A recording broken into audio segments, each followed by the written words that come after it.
What's up, guys? It's Mikey here with MMB Barbecue, the podcast. We have the pleasure of having Mr. Big Green Craig on the podcast today. I am super excited about it. I got to catch up with him on a Skype call, and me and him talked some awesome egg. So we had a lot of fun.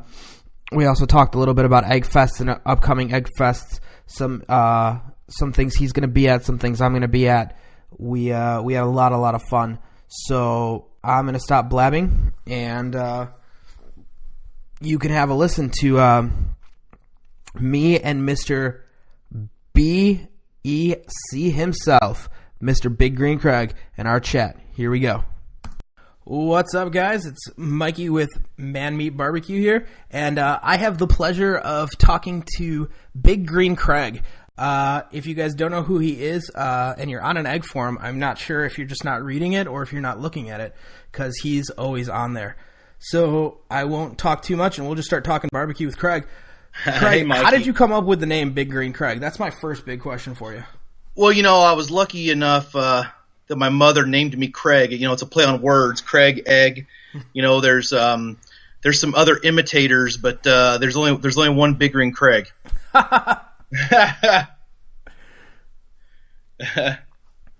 Yeah, that sounds great. So you were lucky. Your mother knew you were gonna cook. She knew I was a barbecuer, a griller, and So we were toying around. When I created the site, I was trying to think of something clever. I think I'm a clever guy. We'll see. But a lot of times, sometimes the humor is misunderstood. But yeah, so we were talking about what could we name the site? What could we name? What kind of brand could we build around it? And my buddy that was helping me with my website, he goes, "Man, what about Big Green Craig? It rhymes with egg. It's a play on words." And I'm like, "It's genius. Let's do it." Yeah, I mean it's funny. You always remember. No one's gonna forget Big Green right. Craig. You're just not gonna forget that one. So that's a cool play on words. And obviously, you are the proud owner of 4 eggs currently. I have 4 eggs. Yes. Now, how did you get to do that without your wife killing you? Well, my wife says I'm done. I don't know. I don't agree, but we'll see. We'll see. No, it's she's the proud recipient of whatever fruit the eggs bear, so she's all on board. So she just loves the cook. She just loves all that kind of stuff, which is great. I mean, I wish I had 4 eggs. I just don't. Now, which egg did you buy first? I started with the XL. Okay. So I'm in your position. You cook on the XL, right? I cook on the XL, correct. The problem that I was having is that I was cooking so much. The fuel was just ridiculous, and to fire up the XL for a couple burgers, a couple chicken breasts, and midweek, it's ridiculous, absolutely ridiculous. We talked about it, and Mrs. BGC allowed me to introduce the medium into the lineup. Okay. So we picked up the medium. Now, what made you pick the medium over the small? Honestly and truly, I knew the Mini Max was coming out at the time, and I had my eyes set on that as a travel egg. And for me, at that point there was no reason to have two of the same size. I did not know this information, that you knew that the Covenant little Mini Max was coming out. So I would have done the same thing. Sure. I really do want. I think that will be my next investment. I think I'm going to get the Mini Max. Sure. I think it's awesome, and yep. I'm seeing everyone's picking them up. Yeah, they had a problem with production. It wasn't a supply and demand thing, but these things are produced south of the border, and it's not like hey, we've got these 5 ready, let's ship them. They ship them when the container or the truck is full. So they're so tiny. I mean, they're shipping them in thousands at a time. When the truck is full. Exactly. Yeah, and that, I mean, I'm sure people are buying them, and then they're going, well, when can I get them? When can I get them? Right. I know my buddy who owns a barbecue store up here saying he's like, I just haven't gotten any more in yet. Right. Yep. Yeah, there was a bunch of scuttlebutt in the very beginning. My store's got 50 on order. Well, my store's got 75 on order. Well, that's great, but guess what? They don't exist yet. So it doesn't matter. It doesn't matter who had them on order. They weren't available for pickup yet. But it seems like they're doing a pretty good job of keeping up with the demand right now. Yeah.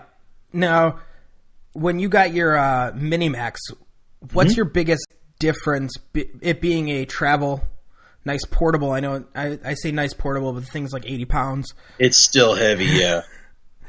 So do you have any complaints about it? Do you love it fully? Is it just another part of your egg family? Would you say they hit the mark perfectly on it? That's a good question. For me, cooking on a portable egg was a new endeavor. Super Bowl Sunday, I got to cook on the Mini Max, which was mine, and then I went to a friend's house who had a Mini. I was kind of on the fence. Well, do I get the Mini? Do I get the Mini Max? What do I do here? The Mini is extremely portable compared to the Mini Max. But I got to tell you, somebody says, well, how much could, a 9-inch versus a 13-inch surface matter? It makes a world of difference. It is heavy, but, it cooks like every other egg that I've got, every other egg that I've cooked on. It's all about air in, air out, and that's it.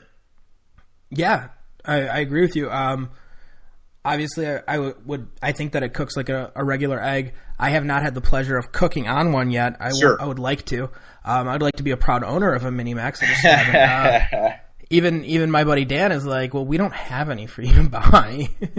He's like, I'm waiting for more. So I'm still debating on whether or not I want to make that plunge. It's not the most, it's not the cheapest thing in the world, but I mean, neither is any other egg. So correct. I'm not really too worried about the investment. I think that's one of the benefits of living in Egg Town, the Atlanta, where they are. The mothership is here, the headquarters is here, and everything egg comes through Atlanta. Exactly. I mean, so you guys kind of have that nice benefit of everything. Yeah. Everything comes through Atlanta, so it makes your life a little bit easier. Yeah. I think I had one of the first five in production. I think it was number 5, but it was one of the very first batches. Well, that's still pretty cool. Yeah, it's kind of neat. To have something nobody else has. I really enjoyed it. I'm all about the limited edition. Now you have some cool accessories. Let's talk about that. Just because I was looking at the stuff you do, obviously. Okay. And what would you say is your favorite? Golly, the favorite accessory. I've got to go with. I got to go with the Kick-Ash basket. That's absolutely phenomenal. I've got one in the extra large. Matter of fact, I had the very first extra large in production, and then I've got one for the large now. Awesome. I've been bugging the Chad Romzik is the owner. He's up in your neck of the woods, Wisconsin. Yeah, he's up in Wisconsin. I've been bugging him, Chad. When's the medium and the Mini Max going to feel the love? So he's supposedly they're coming. I don't know when or what his time frame is on it, but I can't wait to get one. He did say I've spoke with Chad, and he did say that they're working on it. They're working on the Mini Max. Obviously, the small will fit the Mini Max, and then the medium too. Chad came to town not too long ago. He he was one of our sponsors for Oktoberfest, and he came to Atlanta, and he wanted to get together. And I said, well, hey, let's go out for dinner. He goes, no, I want to come to the BGC compound, and so we did that. So I had the pleasure of cooking dinner for Chad, and super great guy. He's innovative. He's got some other products coming out. I think there's going to be just absolutely kick-ash. and I'm looking forward to it. Yeah. I mean, Kick-Ash sounds like a killer product. I do want to get the basket, so Yeah. I'm talking with Chad on that, and hopefully I'll be a proud new owner of a Kick-Ash basket soon. Very cool. If the mail works properly, I will have it by the end of the week. Obviously, this podcast is going to come out a little later than this week, but that's okay. So my quick question is, how many Egg Fests have you done? I'm going to be doing my first this year. Okay. And what are some tips? What are some words of wisdom that you can give? Okay, so you'll laugh. So I've been to several Egg Fests. I've attended, I've tasted. I've only cooked at the main event, the Eggtoberfest. Man, I gotta tell you what an event. It's unbelievable. There's 5,000 eggheads there. They've got, 250 or so eggs all fired up. They kind of hold it down there at Stone Mountain Park. They hold it down it's like a little valley, so you come over this hill when you come down into the event area, and all you see is that thin blue smoke coming up through the air. I mean, it's like nothing you've ever seen before. I can only imagine. I want to make it down there one year.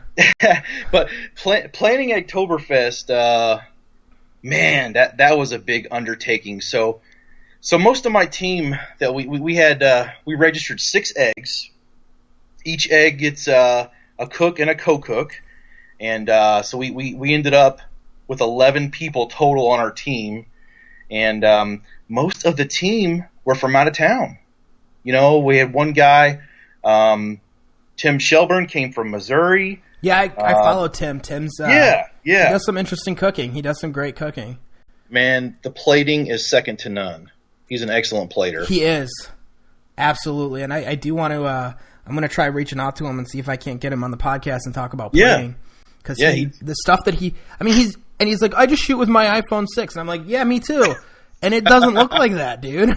Yeah, there's all kinds of tips and secrets and tricks and everything, but yeah, it definitely is. I have a problem posting a professional picture on Instagram. If you're posting a professional picture, it's not Insta.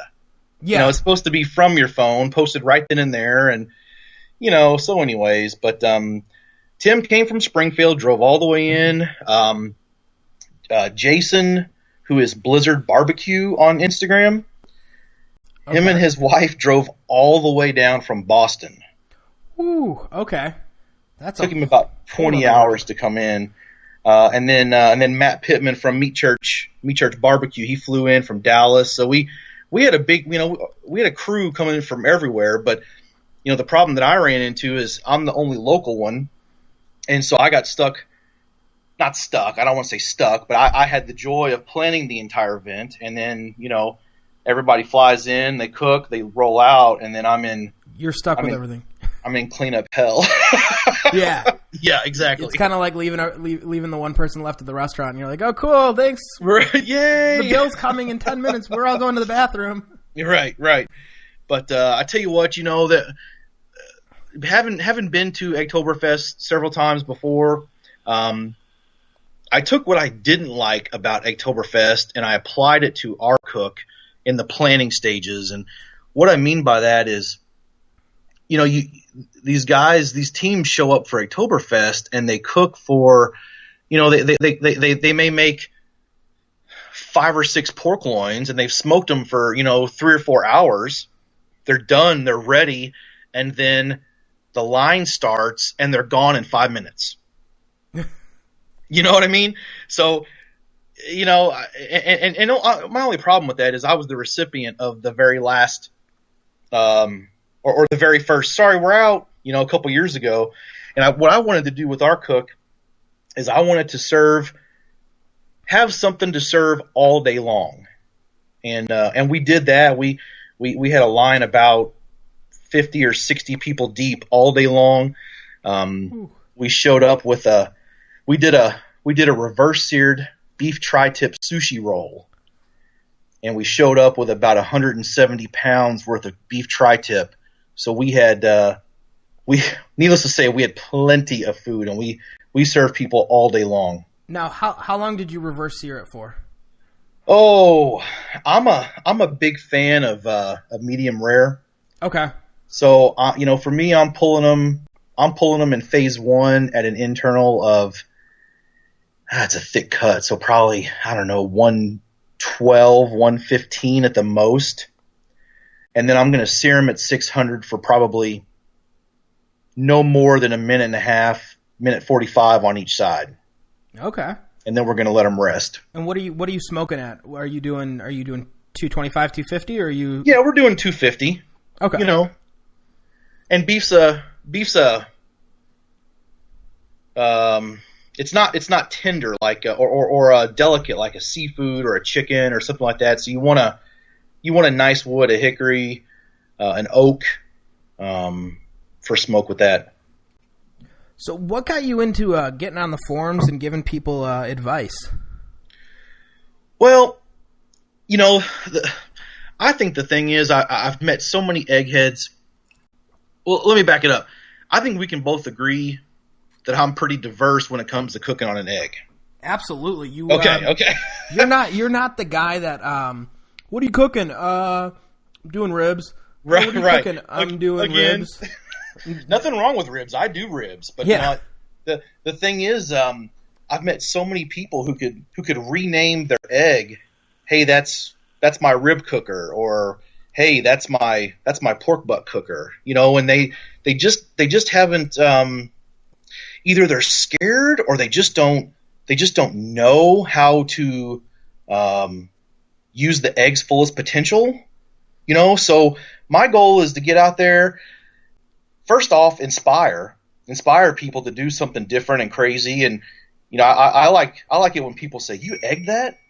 Oh, my phone's gone off. Sorry. It's all good. But, I like to be different and fun and, do different things. And, so I think that's a big thing for me is, trying to get out there and at least teaching somebody how to do something they've never done, and for them to have good results and show them back to me is, or share them with me makes it all worth it. Now, what would you say is the craziest thing you've cooked on the egg? Oh, geez. Well, I had a guy, one guy dared me that I couldn't make Jell-O on an egg. So I did that. I took my mom's, 30-year-old pumpkin cake recipe and modified it, semi-heavily. And when she came over and had a piece of it, she had to go back home to get her recipe, and came back and was asking me what I changed and drawing lines through hers, scratching hers out, and making the modifications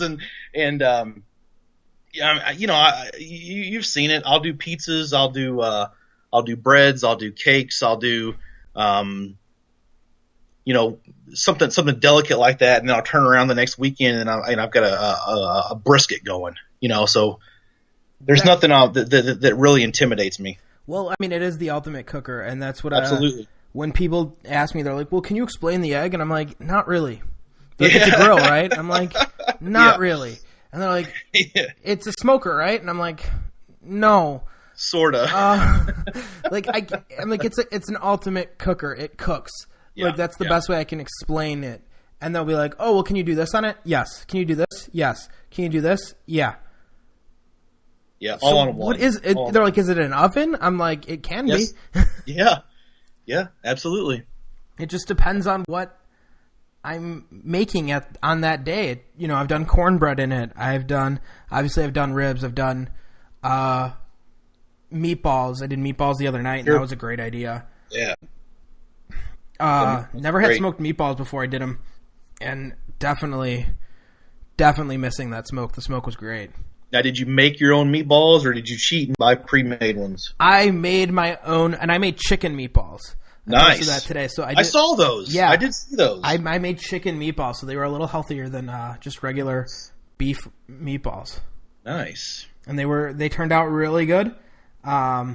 Tasted great, and just been having fun with the egg and just doing whatever I can on it. And I'm gonna be I'm doing the Egg Fest in Fort Wayne, Indiana, which you are doing the one. Are you going to the Toronto Egg Fest? I am going to the Toronto Egg Fest. How do you know this? I told you I stalked you slightly. I looked at your calendar, and it is on there, and that's actually the same weekend. Okay. That all right. Egg Fest is in Fort Wayne, and so you'll be up north. I'll be a little bit lower than you are. Yeah, a little bit. So I'd love to go to the Fort Wayne one. I'm originally from Indiana, so that all the Indiana Egg Fest holds something near and dear to my heart. Now you're going to the Indianapolis one, right? I think so. It hasn't been confirmed yet, but I would love to. Okay. Now, what makes you do Egg Fests over competition barbecue? The thing about the competition barbecue is, I don't know. Maybe it's an ego thing. I'd rather hear people say, "Damn, that's good," than, "Well, it's a little tough for me," and I don't like that type of feedback. That's honest, right? It's honest opinion. No, be honest. That's what the show's for. Yeah. I can be completely honest. If I ever have to review something, I will always be honest with it and all that kind of stuff. Now, do you get a hefty amount of rubs sent your way? What's that? I said, do you get a hefty amount of rubs sent your way? Does everyone want the Big Green Egg or Big Green Craig stamp of approval? I do, and I'm very upfront and honest with them, and I will let them know. It's tough. I kind of got to give them a disclaimer. To keep high quality, I have high quality standards in the project, and if you see it in my feed, it's worthy. Okay. You know what I mean? Yeah. It's just because somebody sends me something does not, I'll try it out. It doesn't mean that I'm going to, and I'm doing air quotes here, endorse it. I don't know. And a lot of people, have said, what affiliation do you have with Meat Church? Well, yes, we're buddies. However, it's a great product. It's not that I'm just doing a friend a solid. You know what I mean? It really is good stuff, and I believe in it. And if you've seen my feed, you can see what I believe in. It's a decent amount of Meat Church. Well, it is a decent amount of Meat Church. I think you like to go to church. But I've heard great stuff about Meat Church. I've never really heard anything bad about it. I tell you, it's good. My absolute favorite is the Holy Cow. It's Matt's beef rub. Man, I'm telling you, it doesn't matter if it's on burgers, on a steak, on a brisket, on a tri-tip, on a whole prime rib. It doesn't matter. It's going to be money. It's a money beef rub. Awesome. I just took advantage of his sale that he had and nice. bought all 5. So yeah. He's got a brand new one coming out, fajita. I did see that. I saw the tester for that, and I'm interested as soon as it comes out. It's pretty good. From what I understand, there's been some tweaks made from all the feedback and everything, but I think the main recipe has been the winner. So we'll see. I think that's coming out in a couple weeks, but we'll see when that happens, when that launches. I'm kind of mad his gray hat sold out. I want that gray one. I hear you. That's a good. He's got a good line of hats. He does, yeah. And I definitely will pick one up eventually when he gets that gray one back in stock. So if you're listening to this, the gray one, Matt, we need the gray one back. And if Matt does end up listening to this, I'd love to talk to Matt too. Love to get Matt on the show and talk about rubs and talk about all his stuff. I kind of obviously saw him on what was it? It was Pitmasters, but which one? Pitmasters, right? I think it was season 5, correct? He was on there, 5. and he got to cook brisket, which I think is kind of not fair. You can't put a Texas boy cooking brisket. I mean, they were all from Texas, but Yeah, yeah. How do you put him, the Texas boy, cooking Texas brisket? That's not fair. That's tough, man. I guess you gotta, that's what they're known for. So let's see who can make it the best. Yeah, and I did a good job, and yeah. I'm sure that's helped him tremendously with his rub line and all that stuff. But obviously, he's been doing competition barbecue and doing all that kind of stuff. Right. And we talked a little bit about competition for you. Now, if you did competition barbecue, would you cook on an egg or would you cook on a different pit? That's a good question. I've been mulling around in my head a possible barbecue trailer, as far as maybe some competition, maybe for sure, definitely for sure, some on-site catering. That's the problem with the egg. You can't just pick it up or hook it to your hitch on your trailer or your truck and roll out. It's a big process to move on, and I'd love to be able to roll up a trailer and roll out 3 or 4 eggs in nests and just do some on-site catering or some on-site vending or something. But an egg's tough. I would love to have a trailer pit, a stick burner, but I don't know, logistically where I'm located and where I live, room is a premium, and at this point it's just not in the cards for me. That's kind of how I am. I was looking at a couple different trailers, and I'm like, well, A, I live in the city, so that's not going to work. B, I drive a regular car, not an SUV or a truck, so that's not going to work. And right. And I was talking to one of my buddies, and we were talking about like using an egg, and I'm like, well, maybe the double XLs aren't a bad idea. Yeah. But what he mentioned too was, why not just get 3 XLs? It's the same price. For me, the XXL is it's 2 things. A, it's a novelty, and you really got to be over the top to have one, and B, it's for somebody that has either a restaurant or just a crazy amount of money to burn. Yeah. And I fit the first category, and I don't know, maybe at some point you'll see a double X in my collection. We'll see. Yeah, the wife's definitely going to be mad about that one. Yeah, you're right. I don't think she's going to help you carry that one from the car. No, that's going to be a self-assembly there. Yeah, that's a heavy little baby to bring home. I go to my egg dealer. I don't know. I'm there once every other week or so, and they've got one sitting there on display, and I just one day you'll be mine. I've heard that there's only 2 purchased in the state of Illinois. Really? So far, there's only been 2 double XLs purchased in the state of Illinois. Wow. I tell you, with my dealer having one, I've had my hands on it, and man, to lift the grate on it is a 2-hand job. I mean, it is stout. Everything about it is big, ginormous. Now, are you I know you use the Ceramic Works grates on your Mini Max and on your, I believe it's your large, correct? I actually had the Ceramic Grill Works for the XL, the medium, and the Mini Max. Now, do you prefer those over a cast iron crate or grate? Not crate, crate. I can't even speak. Great.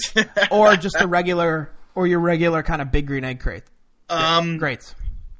Okay, so that's a 2-part question. First off, the Ceramic Grill Works grate seasons and sears like cast iron. Okay. Yet it's more durable than the cast iron. I can't tell you how many times I've seen cracked cast iron, grids either on a Facebook forum or on a Instagram or, just unbelievable. And to tell you the truth, cast iron, I cook on a lot of cast iron. It's not designed to cook at super high temperatures. Yeah. I mean, it's designed to cook probably around 500, 600 degrees. There you go. No hotter than that, and that's it. You're gonna start getting some crackage. You're gonna start getting some of it coming apart, not working properly. Yep. For me, my very first 2-tier was from was for the medium. Okay. And so right out of the gate, you take a medium and you double it in size by adding that grate. I mean, that's ridiculous. Why if you're cooking on a medium, why would you not want that extra room? Yeah. I mean, you're getting that extra room, and I would imagine that the second tier kind of almost acts as indirect heat. Well, obviously for direct grilling, you're going to have 2 temperature zones. But what I'll do a lot of, if I'm doing fajitas, and I've got my cast iron on the bottom side of it, and then, my chicken finishes, but I don't want to pull it off to where it gets cold, and, I'll throw it up on the second tier. It's still staying warm while I'm finishing all my vegetables in the bottom.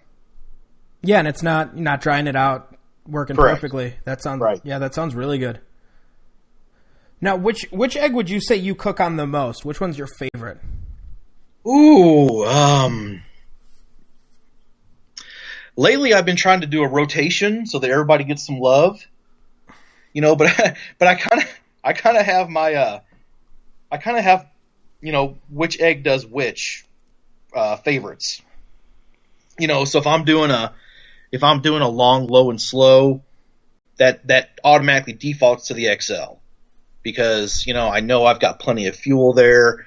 I'll go ahead and load it up. I know I have no problem there. Then, if I'm cooking a steak and I'm reverse searing it, I'll have the medium going at 250 and the mini max, searing hot at 600. So there's no downtime in between the two of them. Okay.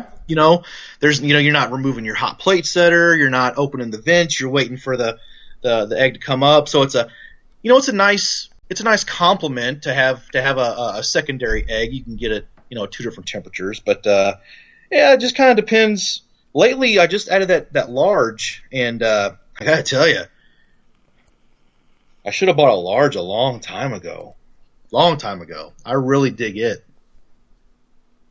Well, that's great to hear. So you're doing a ton of stuff, obviously, on the large now since you just got it. All the time, You're loving it. Yeah. Now, do you find yourself kind of replacing the medium with the large, or are you still kind of going back and forth on those two? When I first got the Mini Max, I found, to answer your replacement question, when I first got the Mini Max, I felt like the medium was being replaced. Because you're going from a 15-inch cook surface and you're only losing 2 inches going to the Mini Max. Yeah. And then you add a second tier to it. I mean, it's I mean, I don't want to say replacing it because the medium has got a whole lot more vertical height than the Mini Max does. But when I first got the Mini Max, it saw a ton of work, and the poor medium just sat over there and didn't see a whole lot of action. Which is kind of, I guess, understandable. It's your new toy, so yeah, something new and different, and now I'm to the point where I'm trying to show.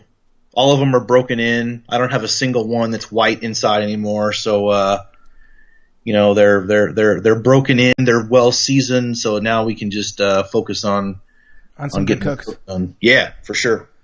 So, I did see a couple pictures, obviously on Instagram, not necessarily of yours, but of the Mini Max, saying that it is kind of like playing Tetris when you're loading it. Do you feel that way? It's very shallow, and I find on all my other eggs, I always fill my coal up to the top of the fire bowl, and golly, I tell you, you got to fill that thing a little bit higher just so you can get a smooth, a full bowl of coal.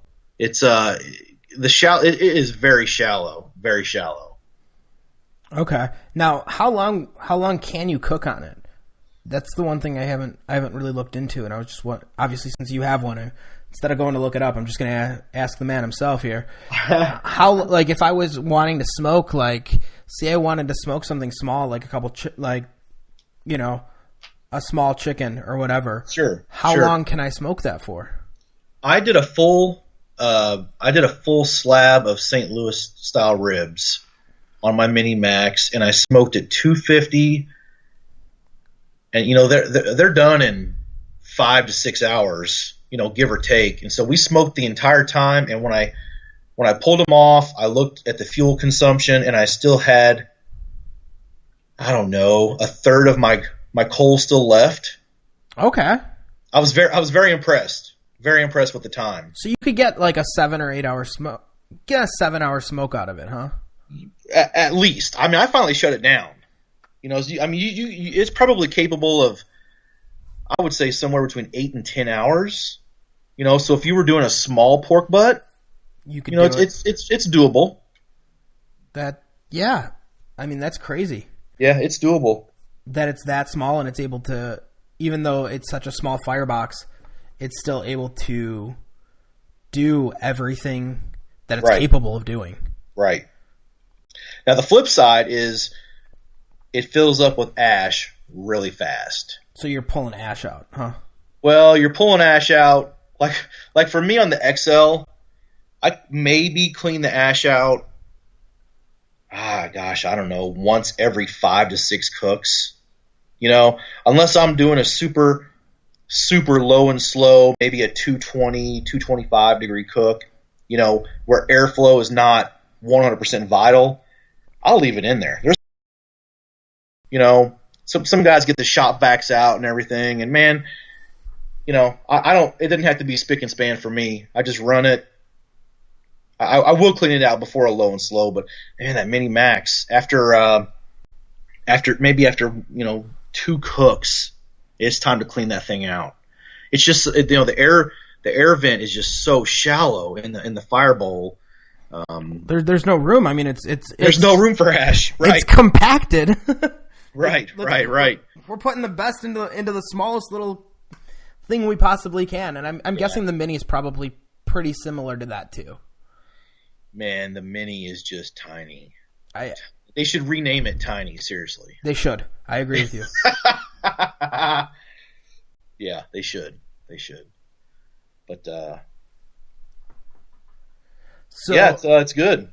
Here's my big question. Here's another big question for you. Okay. How much fuel do you go through in a week? Oh man. How many bags? And do you use the Big Green Egg fuel, or do you go to maybe a Royal Oak or a Cowboy Lump Charcoal, something like that? I'm exclusively Carbone del Sur. Okay. And my reason is it's less expensive than the egg stuff. Okay. It's mo better than the Royal Oak and the Cowboy, and in my opinion, it's better than that type of coal. This stuff is made and hand sorted in Colombia and imported to the U.S. When you open a bag, you've had Royal Oak, right? I have had Royal Oak. Okay, I don't have too much of being up here in the city. I get my pick of Royal Oak, Big Green Egg, or Cowboy Lump Charcoal, and that's pretty much my what I can get up here. So now I'll preface by saying not every bag of Royal Oak that I have gone through has been this way, but I would say a lot of them have either had rocks in it or have had 2 or 3 pounds of dust in the bottom of it, and pieces that are so teeny tiny they're like pebbles. I don't get any of that with the Carbone del Sur. Okay, that's quite interesting. I wonder if I can get a bag of that somewhere. They're in Restaurant Depot. I know that if you have that up there. There is a Restaurant Depot, so I will have to. I'll have to make a trip to the Burbs. Sure, there you go, and get one, which is doable, not a huge big deal. Right. But you'll be pleasantly surprised. Awesome. Now, they're obviously it's all hardwood and all that. Yes. So how many bags would you say you go through? Okay, so how many bags do I go through in a week? We're going to have to kind of give us an estimate. You don't have to give me. Yeah, we'll do an average. You get to figure. It depends on if I'm doing. Is it a one egg cook? Is it the other night I had all 4 of them going. So it kind of depends what's being cooked that week. But I would say on average, maybe a bag and a half a week. Much less than everybody than you would think. That is much less than I was thinking. I was thinking you were at 3 or 4 bags. No. Now, if I'm filling all the eggs up, that's a 3-bag gig right there. Yeah, which is pretty much what I was thinking. But none of your eggs are probably ever empty. No, and I'm a firm believer. You can reuse your charcoal in an egg, so I fill it to the top every time. That's what I do. Yep. Yeah. Just fill her up and let her go down. Fill her up, let her go down. Yep. For sure. Now, when you're cooking, say we're cooking low and slow, we're doing let's go with a pork butt. Okay. Are you kicking up the heat at the end to help render fat, or do you go 225, 250 all the way through? It's funny you asked that. I've just recently changed my school of thought on a pork butt. I used to be a 250 the entire time, no wrap, nothing, just straight 250 and smoke, and that's it. And I thought they were great results. With a big pork shoulder, it was we're talking a 16-hour smoke. If 10 pounds plus. Lately, I've been doing them turbo style. You ever turboed a pork shoulder? I have not, but I am now interested. Okay, so here's the gig. Here's the deal. I want barbecue, but I don't want to plan and wait a day and a half to get it, or half a day to get it. Okay. I want to put it on at 9 o'clock in the morning. I don't want to get up early. First off, I've been up early too many times throwing on meat and whatever. I want to sleep in on the weekends, so I want to put it on around 9 o'clock. I want to pull it off around 3, and I want to eat at 5 or 6 o'clock. Okay. So literally, my turbo, the last couple of ones that I've done them at 325. They also call it hot and fast. Yep. I'm still using, I like fruit woods for pork, so I'm using either a cherry or an apple, something like that, depending on what kind of, seasonings I've got on it. But, hey man, this past weekend, a week or two ago, I did a 7-pound shoulder, and I did it at 325, and it was done in 5.5 hours or so. Yeah, I saw that one on your Instagram. Yeah. I was quite interested in that, doing it hot and fast. And there's, you're not losing any quality. It was still tender. It was still juicy. Catching that perfect temperature, though, when it's done is the key. Because you can, at 250, you can kind of be flexible when you pull it off. What do I pull it off at 196? Do I pull it off at 198?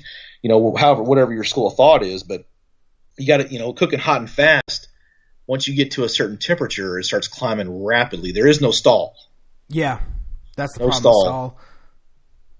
So you got to be around, and you don't have that flexibility. Just let it sit there and cook. So you got to catch it. But I've had nothing but great results.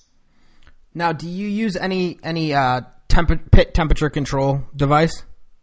You got some loaded questions here.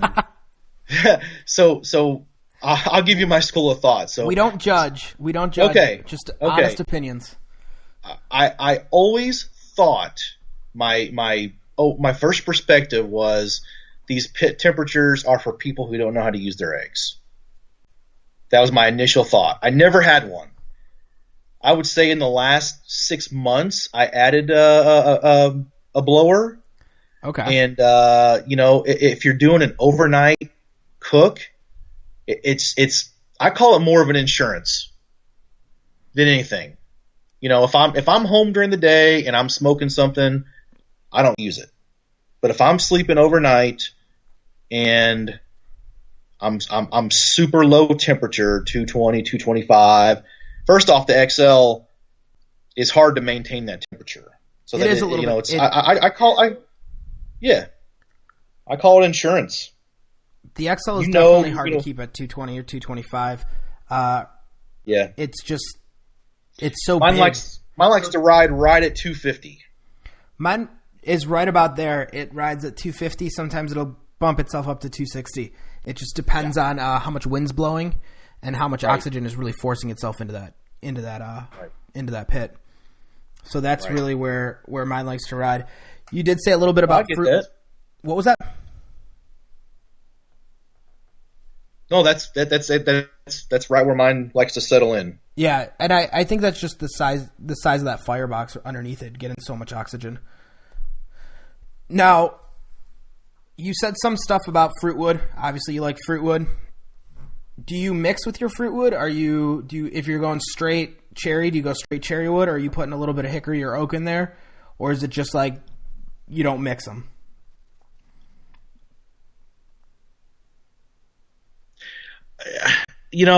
I try to match the wood with the food. For me, the fruit woods tend to lean better with, tend to do better with pork. A hardy wood, a dense, heavy wood like hickory or mesquite or oak. Those are beef woods for me. So I'm doing fruit woods. I'm doing it with my pork shoulders. I'm doing it with my ribs. Baby backs or spares, doesn't matter for me. Lately I've been experimenting with pellets. Inside the eggs?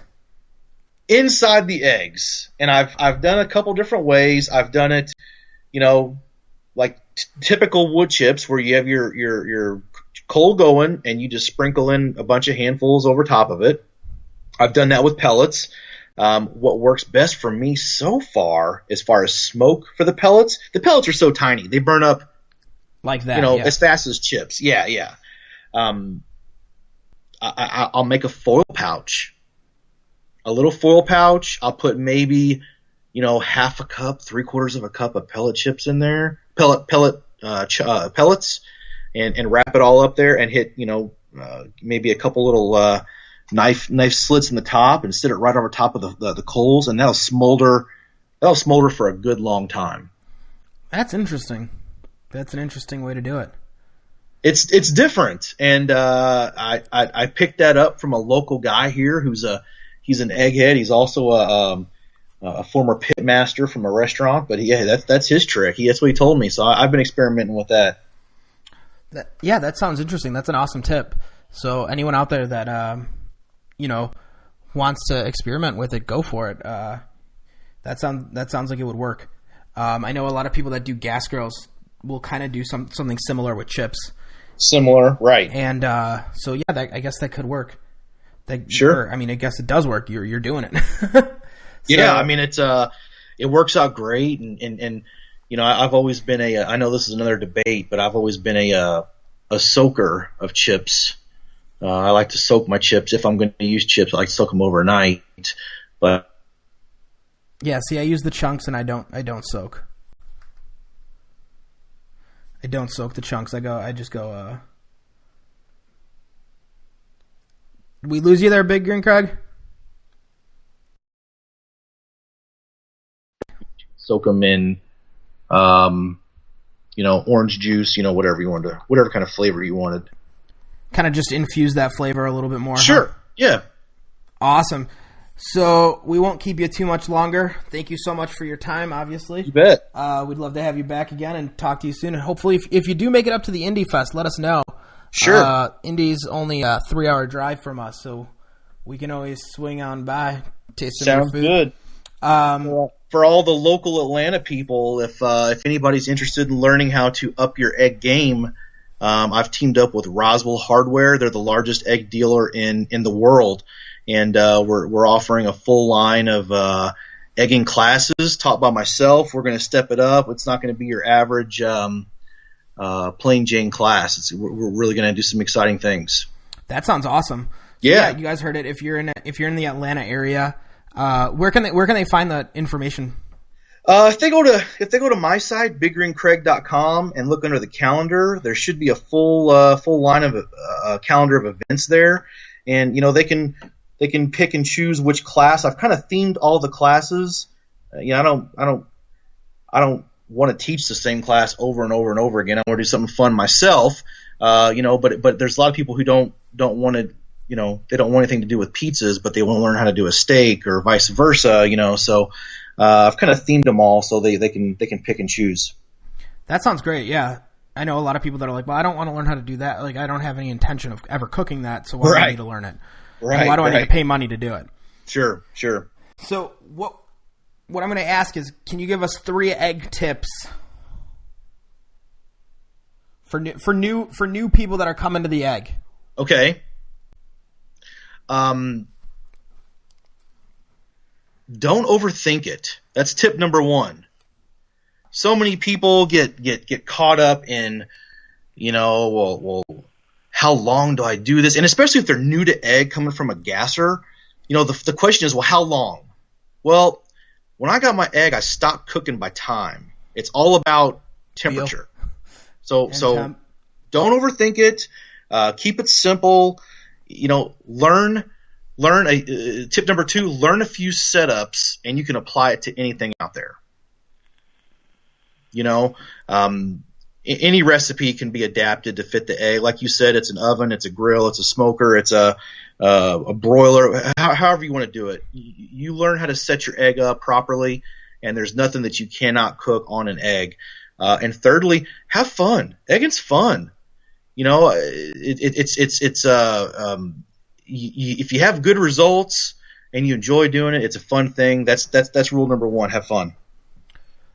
Those are some great tips and great rules, and that's true. With an egg, don't overthink it. It's just do. And then here's a big hot debate, and it's just simple 1-word answer: water pan or no water pan? No water pan for me. No water pan. No water pan. See, I feel like that's still my pillow, and I like my water pan, and I have to have it. And I think a lot of people use a water pan because they're afraid to get their plates that are dirty. Man, mine are black as tar, and hey, if you want it clean again, burn it at 600 for 30 minutes. It'll be white. It'll be brand new white. Yeah, I guess so. Yeah, didn't think about doing it that way. I could care less if mine's black or if it's white. It's coming from a Weber and smoking on that thing, you needed a water pan. So you have to. It's still that like comfort thing. I don't think I need it, but in my head I do. So I still use it. There's a theory that a moisture chamber has better, creates better smoke penetration. I don't know. As many times as I've spilt a water pan coming in and out of the egg, I put my coals out. For me, it's just more of a hassle. It's more cleanup after the end. I don't use one. Sounds good. You guys heard it there. Yeah. Obviously, you can use a water pan if you want. You don't have to. I feel like it doesn't hurt anything. So I personally use a water pan, but I mean, the more people I keep talking to, they're like, "Yeah, you don't need a water pan. You don't need this." And I think it's just, mine's still a mental thing. Right. Right. Well, you've heard the term. There's more than one way to skin the cat, and from what I have found in being in the egging community is that everybody has their way, and they all work. It's just a matter of what's best for you and what do you like the best. Yep, that is perfect. That's said perfectly. So we will let you go on that note. Thank you so much, Craig. Obviously, if you guys are looking for him, he's Big Green Craig on Instagram, Twitter. Do you have a Facebook page? Yes, Big Green Craig. I don't know, facebook.com/Big Green Craig, I guess it is. And then obviously his website, which is biggreencraig.com. You guys can go check him out there. You can see his calendar.